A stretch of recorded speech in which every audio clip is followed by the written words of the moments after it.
हमारा साइमल्टेनियस का एक और क्वेश्चन, साइमल्टेनियस का एक और इक्वेशन जिसको हमको क्रैमर्स रूल से सॉल्व करना है। क्रैमर्स रूल से सॉल्व करने के लिए हमको यहाँ पर इस तरह से इक्वेशन को लिख देना है। उसके बाद सबसे पहला जो निकलेगा वो डी निकलेगा। यहाँ पर हम लोग क्या करेंगे, मैट्रिक्स यूज करेंगे, मैट्रिक्स। ठीक है, अब आप इसको हटा दो। ये जो आपके कोएफिशिएंट एक्स और वाई के वो इसके अंदर निकले हैं, मैट्रिक्स के अंदर। ये 6 और 8 यहाँ लिख दूंगा मैं, ये -4 ऊपर -3 नीचे, ये आपका डी मैट्रिक्स हो गया।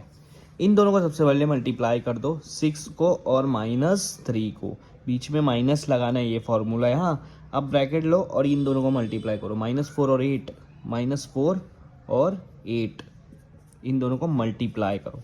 अभी देखो 6 3 से कितना होता है 6 3 से कितना होता है 18 होता है, और आंसर आएगा माइनस में। ये माइला माइनस इधर देखो, यहाँ पर 4 को 8 से मल्टीप्लाई करूंगा 32 होगा, और यहाँ माइनस ऑलरेडी है तो इसलिए माइनस लगा दिया। -18, ये दोनों माइनस प्लस हो जाएगा 32। अब 32 में से 18 गया, कितना बचेगा? 32 में से अगर 18 गया तो 14 बचेगा। ठीक है, तो ये आपका आंसर आ गया। बड़े की साइन प्लस इसलिए प्लस ही रहने दूंगा। अब निकालेंगे हम लोग dx, और dx में मैट्रिक्स क्या यूज करेंगे, देखो ये वाली जो मैट्रिक्स है ना, पहला वाला कॉलम x रहता, दूसरा वाला कॉलम y रहता। तो dx निकाल रहे तो x कॉलम नहीं लिखना है, सिर्फ y कॉलम लिखना है, -4 -3। अब आप क्या करेंगे, x कॉलम की जगह पर क्या लिखना है, x की कॉलम की जगह पर ये जो बचा हुआ है ना, ये कांस्टेंट, ये लिखना है, -12 और -2, ये लिखना है।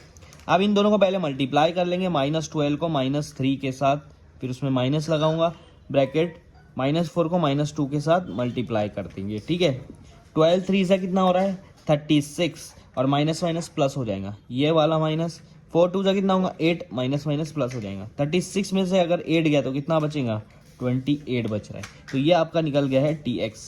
अब हम निकालेंगे dy के लिए भी सेम मैट्रिक्स बना लेना है।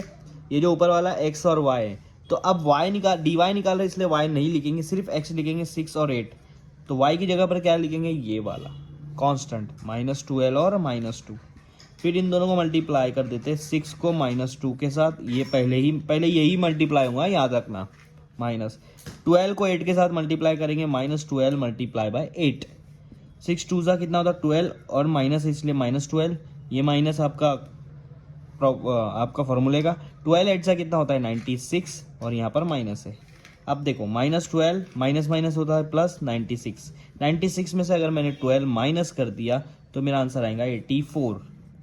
कितना आएगा 84। तो dy कितना हो गया आपका 84, d आपका 14, dx आपका 18, और dy कितना हो गया 84, याद रखो। ठीक है, अब हम लोग निकालेंगे x और y की वैल्यू। d आपके पास है 14 जो हमने निकाला, dx आपके पास है 28, और dy आपके पास था 84। अब आपको x निकालना है, x निकालने के लिए यहाँ d/d कर दो।